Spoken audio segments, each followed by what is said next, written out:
Welcome to the intro of my research vlog. For my research this week, I'm planning to look at post-World War II British thrillers and noir and how they relate to national identity at the time. I'm interested in this because obviously World War II was a monumental moment in British history, sort of akin to World War I in German history, and as we read in the case, I don't know how you pronounce it, we read about how the cabin of Dr. Caligari in some ways served as a metaphor for the experience of German soldiers in World War I with trench warfare and PTSD and things like that. And so I'm curious if there are similar connections with British film and World War II. I'm planning on seeing 3 films, or 2 to 3 films.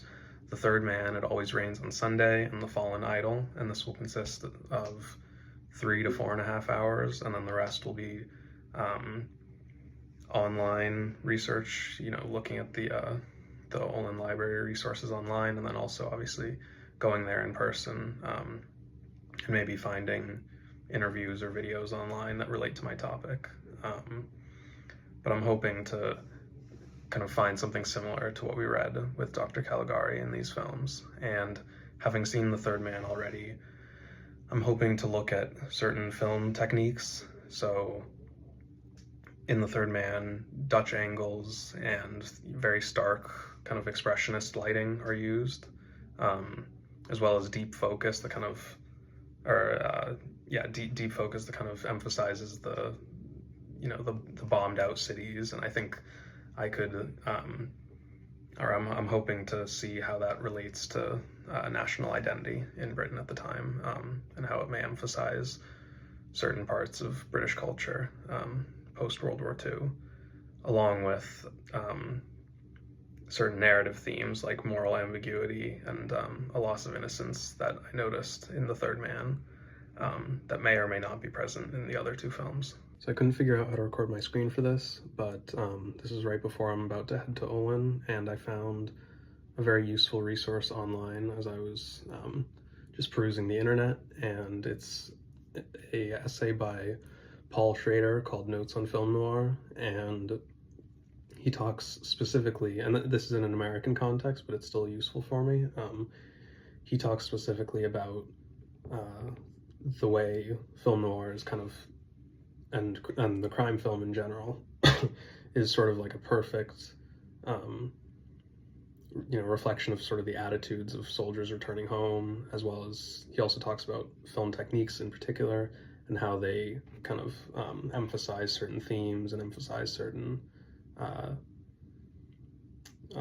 important kind of moments in these films. So here's the resource. Again, I can't record my screen for whatever reason, but here it is. All right, this is day 2 of my research. I'll give a brief recap first of yesterday. I narrowed down my question to how do British noir film techniques reflect a post-World War II society? And I did some research both online and in Olin, and I'd say the most useful article that I found was an article by Paul Schrader called Notes on Film Noir, and it had a lot of useful quotes related to my subject, especially about the impact of the war and the impact on trauma on soldiers and how that's reflected in film noir specifically.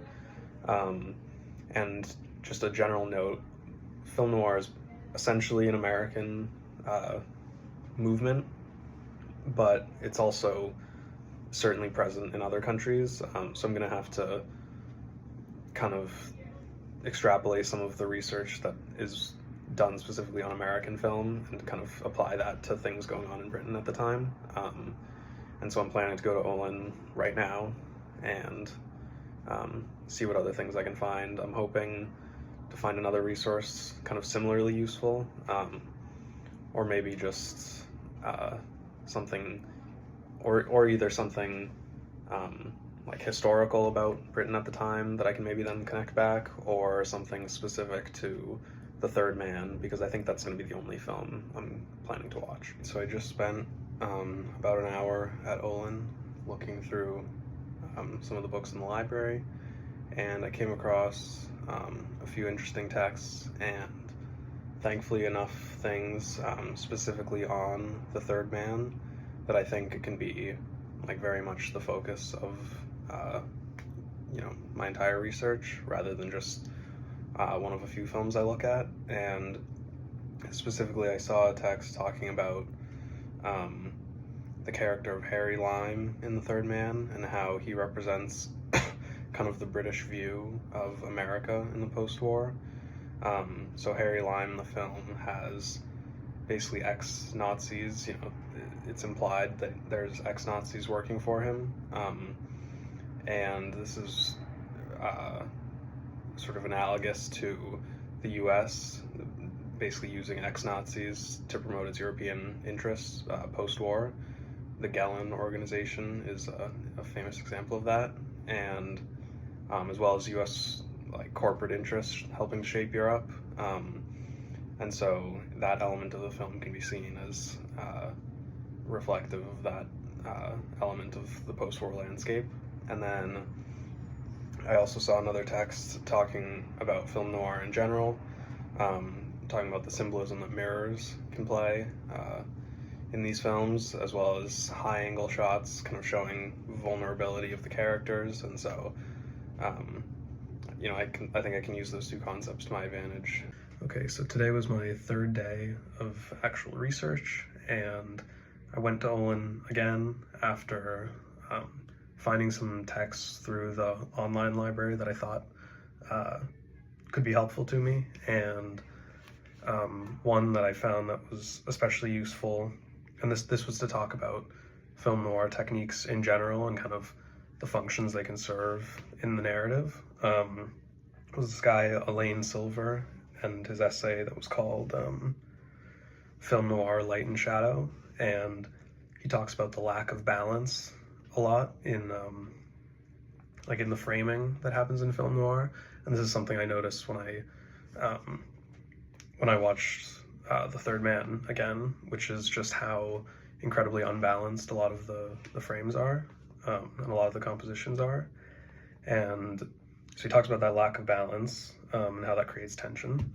And then he also talks about odd angles. So that includes, the things like the Dutch angles that I wanted to learn about, that I think I mentioned in the intro. And so that kind of emphasizes instability, which, I think has an obvious sort of connection to the state of Britain at the time. So you could see how film noir could sort of serve those historical ends. And I found,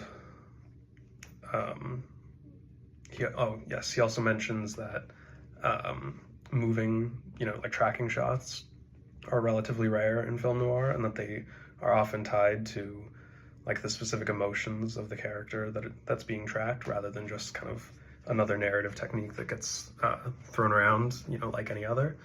And so I think what I'm going to try to do tomorrow is probably look through certain scenes in The Third Man to try to identify tracking shots and see, to what extent I think they represent character emotions, and then kind of the importance of those emotions potentially within the context of the whole film. And so overall, just kind of getting a comprehensive view of the film and the themes it emphasizes, and then using the research into film techniques and sort of the things that are happening in Britain at the time in World War II, trying to connect all of that together to hopefully kind of answer my central question. All right, this is the outro of my research vlog. To restate my central question, it was, how do British noir films reflect and comment on a post-World War II society? And the activities I completed, I'd say I mostly spent my time at Olin, as well as, as far as the research side of things goes, I went to Olin primarily, but also found some things just online, through the internet. And then I also spent an hour and a half watching The Third Man, which was the film I focused primarily on. And I spent 20 or 30 minutes going back in the movie, finding specific scenes that were applicable to my topic, and yeah, so that was how I spent my time. As for the progress and kind of the problems I had, I'd say the thing I learned most was just that, you know, British noir to some extent doesn't exist, insofar as it wasn't really a movement, but noir is also kind of a genre of sorts. You know, like there's debate on exactly how to define noir, which is something I actually found very interesting. But insofar as it's a genre, you know, The Third Man certainly satisfies the requirements of the genre, and is an example of British noir. So I'd say that was actually one of the challenges, was just finding specific research on British film noir, because to some extent it's a thing that doesn't exist, or at least is hard to you know, easily define. But I'd say,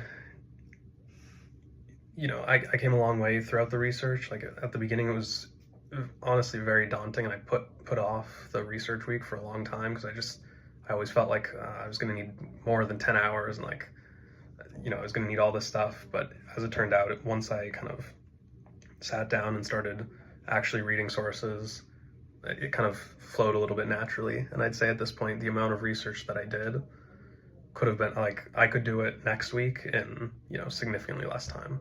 So I think I learned a lot about the process on how to find good sources, how to like skim essays and whatever for useful points.